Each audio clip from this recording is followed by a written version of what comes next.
नमस्कार दोस्तों, आप सभी का एक बार फिर से स्वागत है मेरे YouTube चैनल पे। तो जैसा कि आप सब लोग देख रहे हो, तो इंडियन मार्केट में अगर किसी इंडेक्स का सबसे ज़्यादा प्रभाव पड़ता है ना, तो वो है यूएस का इंडेक्स, जिसे हम लोग बोलते हैं नैस्डैक। ठीक है, क्योंकि फ्रेंड्स आपको ये चीज़ समझना पड़ेगा। यहाँ पे डो जोन्स क्या है? डो जोन्स एक बैंक निफ्टी के जैसा है। ठीक है, नैस्डैक का क्या है? क्योंकि नैस्डैक जो है वो इंडियन स्टॉक मार्केट में अच्छा खासा इम्पैक्ट डालता है। क्योंकि अगर आप देखोगे ना नैस्डैक में, और जो हमारे इंडियन स्टॉक्स मार्केट के जो एडीआर शेयर्स होते हैं ना, जैसे डॉक्टर रेड्डी हो गया, एचडीएफसी हो गया, ठीक है, तो सन फार्मा हो गया, ये सब जो एडीआर शेयर्स जो होते हैं ना, इन्फोसिस हो गया हमारा, तो एडीआर शेयर्स वो अच्छा खासा इम्पैक्ट डालते हैं। ठीक है, अगर नाइट में अगर आप देखोगे कि यूएस के बाज़ार में उन सब में तेज़ी देखने को मिली है, तो जाहिर सा बात है कि हमारे इंडियन स्टॉक्स में भी उन शेयर्स में तेज़ी देखने को मिलेगी। ठीक है, तो यहाँ पे मैं बात करने वाला हूँ, आप लोग देख रहे हो किस इंडेक्स के बारे में? नैस्डैक इंडेक्स के बारे में। ठीक है, तो अगर आप देखोगे ना, तो परफेक्टली, मतलब अगर आप देखोगे तो मार्केट जो है हमारा, अगर मैं यहाँ पे बात करूँ, ठीक है, देखोगे ना, तो 15,112 से लेके 9:45 में वहाँ का जो यूएस का जो टाइमिंग है, वहाँ से सीधा कहाँ पे क्लोजिंग हुआ है हमारा? 15,310। मतलब कि आप देखोगे ना, तो 200 ऑलमोस्ट पॉइंट का यहाँ पे हम लोगों को तेज़ी देखने को मिला है, और प्लस 1.7% का तेज़ी ये दर्शाता है हम लोगों को कि ट्यूसडे को जब हमारा मार्केट खुलेगा और जय श्री राम राम मंदिर का इनॉग्रेशन भी है, तो बहुत ही तेज़ी से खुलेगा मार्केट हमारा। सभी लोग देख रहे हो, यहाँ पे मैंने निफ्टी का चार्ट ओपन कर लिया है, और आई एम रियली सॉरी कि मैंने इसे मैक्सिमम टाइम में सेट करके रख दिया। ठीक है, मैं इसे 1 मंथ का अगर मैं ओपन करूँगा ना, 1 मंथ से भी हम लोगों को कोई लेना देना नहीं है। ठीक है, मैं 5 डे के चार्ट पे इसे ओपन करूँगा। ठीक है, अब आप लोग देखो किस कदर जिन लोगों ने ट्यूसडे को लिया होगा ना ट्रेड, यहाँ पे आप देखो। ठीक है, यहाँ पे अच्छा खासा उन लोगों को ट्रैप किया गया होगा, क्योंकि यहाँ से मार्केट जो था वो लगातार गिरा। ठीक है, फिर गिरा, उसके बाद एक जो करेक्शन जो उठा ना, वो मार्केट उठा ही रह गया वहाँ से। ठीक है, तो अगर आप इसका 1 डे का अगर आप ग्राफ में देखोगे ना, तो हम लोगों को ठीक है तेज़ी देखने को मिली, लेकिन मार्केट में कोई ट्रेडिंग जैसा मूवमेंट नहीं हुआ। जैसा कि जहाँ से ओपनिंग हुआ वहीं पे क्लोजिंग हुआ। ठीक है, तो कल का अगर आप देखोगे ना, तो कल का तो आप भूल जाओ, कल मार्केट कैसा हुआ क्या हुआ, ये सब चीज़ों से तो कोई लेना देना हम लोगों को है नहीं। लेकिन अगर आप लोग यहाँ डेफिनेटली एक्यूरेटली अगर आप लोग यहाँ पे नोटिस करोगे ना, तब आपको समझ में आएगा कि मार्केट का जो सबसे बड़ा लेवल्स हम लोगों को देखने को मिला है ना, वो है 21,300 का। ठीक है, ये टूटा था 21,280, लेकिन सबसे तगड़ा अगर कोई लेवल है तो 21,250 से लेके 21,300 तक है। ठीक है, यही दोनों लेवल से फ्रेंड, और अगर जब तक ये दोनों लेवल्स टूटेगा नहीं ना, मैं देख रहा हूँ अगर जनवरी के महीने में अगर ये दोनों लेवल्स नहीं टूटा ना, तो मैं ये मान के चलूँगा कि इस इतिहास का सबसे बड़ा हम लोग बुल रन देखेंगे मार्केट में, और फिक्स है।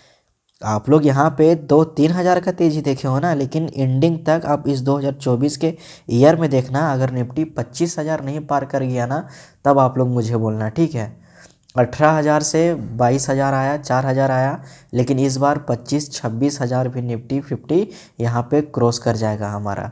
ठीक है, तो यहाँ तक किसी को कोई डाउट नहीं हुआ होगा। अब हम लोग निफ्टी और बैंक निफ्टी का चार्ट एनालिसिस करेंगे। अच्छे से समझो फ्रेंड, जब तक मेरे वीडियो को एंड तक अच्छे से देखोगे नहीं, समझोगे नहीं, तब तक आप ट्रेडिंग में कुछ नहीं सीख पाओगे।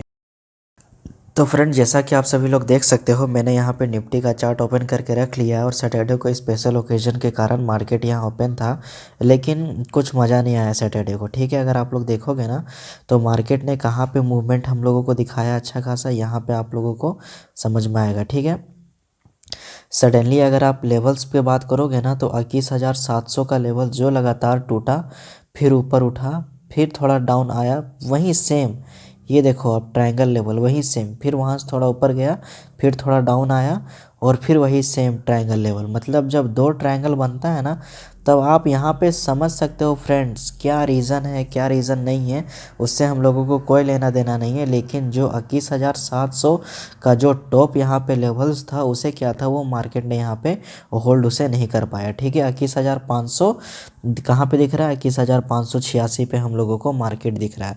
अब क्या हुआ क्या नहीं हुआ, क्या लेवल्स था क्या नहीं था, ये सब चीज़ों से हम लोगों को कोई लेना देना नहीं है।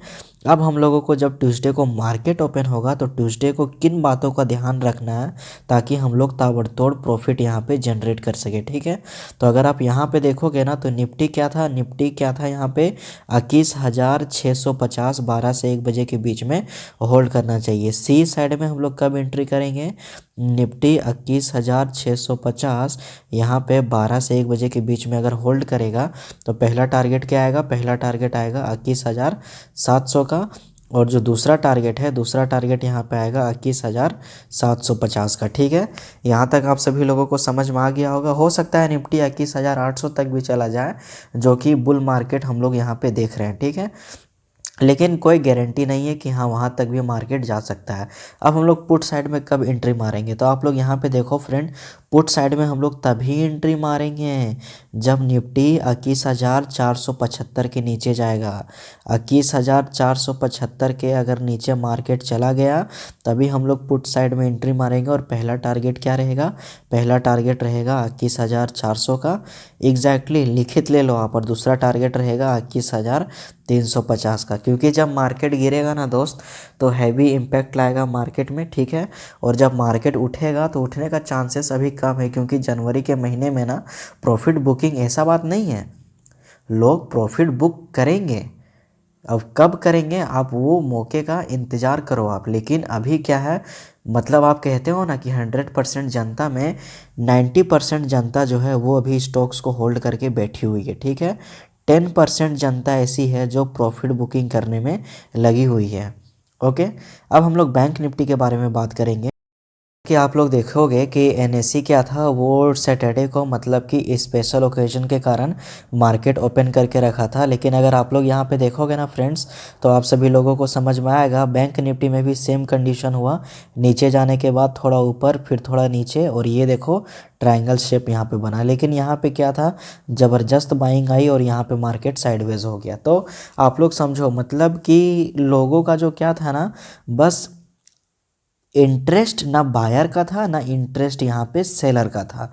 यहाँ पे जो मूवमेंट, जो कुछ भी मूवमेंट हुआ है, ठीक है, ये आप देखो, जो कुछ भी मूवमेंट हुआ है मार्केट में, आप लोग यहाँ पे सिंपली अगर समझने का कोशिश करोगे ना तो बस बाय करो या फिर सेल करो, यही दो चीज़ करो। यही दोनों चीज़ करने के कारण यहाँ पे मूवमेंट हुआ है, वरना नहीं होता।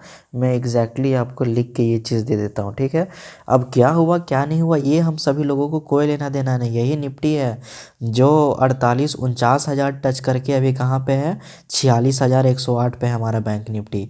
अब ट्यूसडे को किस प्रकार काम करेगा उस लेवल्स पे आप यहाँ पे ध्यान दे दो, ठीक है। तो यहाँ पे अगर हम लोग देखेंगे ना तो पी का आप भूल जाओ, सी में किस प्रकार हमारा बैंक निफ्टी काम करेगा उसे आप अच्छे से देखना।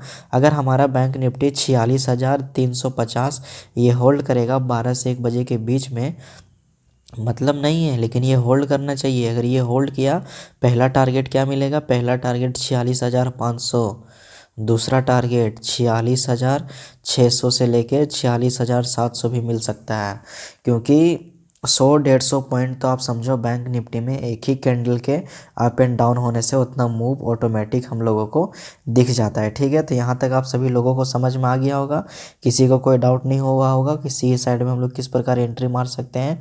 अब पुट ऑप्शन में हम लोग किस प्रकार ट्रेड करेंगे, तो पुट ऑप्शन का क्या है ना फ्रेंड्स, यहाँ पे आपको समझना पड़ेगा कि अगर 45,000, ध्यान से देखना, अगर 45,800 के नीचे गया, ठीक है, तभी हम लोगों का पहला टारगेट क्या रहेगा, पहला टारगेट 45,600, 700 नहीं 45,600, और दूसरा टारगेट 45,500 का। ये फर्स्ट टारगेट, ये सेकंड टारगेट, ये मिलना रहता है। लेकिन आप ट्रेडिंग में सबसे बड़ा मिस्टेक क्या करते हो कि जब आपका पोजीशन प्रॉफिट में जाता है तो उस टाइम आप स्टॉप लॉस नहीं ट्रिगर करते हो। जैसे 45,600 का आपको टारगेट मिला, 45,800 के नीचे टूटने के बाद यार आप लोग तुरंत 45,780 पे अपना स्टॉप लॉस लगाओ। अगर 45,780 हिट किया, ओके, आप यहाँ पे सेल करो, निकल जाओ। कितना प्रॉफिट हुआ कितना लॉस हुआ कोई लेना देना नहीं है, निकल जाओ यहाँ से, ठीक है। और हिट नहीं हुआ, किस्मत सही रहा तो फिर 45,500, ये तो फिर ये लेवल्स तो फिर जाना ही जाना है। आई होप यहाँ तक आप सभी लोगों को समझ में आ गया होगा, किसी को कोई डाउट नहीं हुआ होगा और वीडियो जिन लोगों को अच्छा लगा होगा, क्योंकि मेरा जो हेल्थ कंडीशन है ना वो थोड़ा ख़राब था, तो उसके कारण जो वीडियोज़ है वो वीडियोज़ नहीं आ पा रहा था। ठीक है, लगातार अगर आप देखोगे तो 10 दिन के बाद मेरा वीडियोज़ आ रहा है यहाँ पे। तो आप सभी लोगों को समझ में आ गया होगा अच्छे से। जिन लोगों ने अभी तक मेरा टेलीग्राम चैनल नहीं ज्वाइन किया है वो जाके टेलीग्राम चैनल ज्वाइन करो, लिंक इन द डिस्क्रिप्शन, और आपको समझ में आएगा कि हाँ मैं जो भी बोलता हूँ परफेक्टली बोलता हूँ। और ट्रेडर के रूप में अगर आप देखोगे तो मैं ट्रेडिंग के रूप में जो अभी आपको सजेशन देता हूँ, इन्फॉर्मेशन देता हूँ, वो एक्यूरेटली 110% मार्केट में हिट होते हैं। ठीक है, लेकिन हाँ कुछ रूल्स एंड रेगुलेशंस है जो आपको रूल्स और रेगुलेशन के हिसाब से ही करना चाहिए। तो हर एक वीडियो में मेरा ऐसा रहता है कि इन्वेस्टमेंट अपने रिस्क पे ही करना, ट्रेडिंग अपने रिस्क पे ही करना। मैं कोई सेबी एडवाइज़र नहीं हूँ, ये वीडियोस बस और बस सिर्फ एजुकेशनल पर्पस के लिए बनाता हूँ। ठीक है, आई होप आप सभी लोगों को वीडियो अच्छा लगा होगा। मिलते हैं नेक्स्ट वीडियो में। जय हिंद, जय भारत। जिन लोगों ने चैनल सब्सक्राइब नहीं किया है वो सब्सक्राइब करके बेल आइकन भी प्रेस कर दो, और आप लोग अपना प्यार इसी तरह बरसाए रखना ताकि मैं जल्द ठीक भी हो सकूं और आने वाले डेज़ में कुछ धमाल कर सकें हम लोग। Bye bye.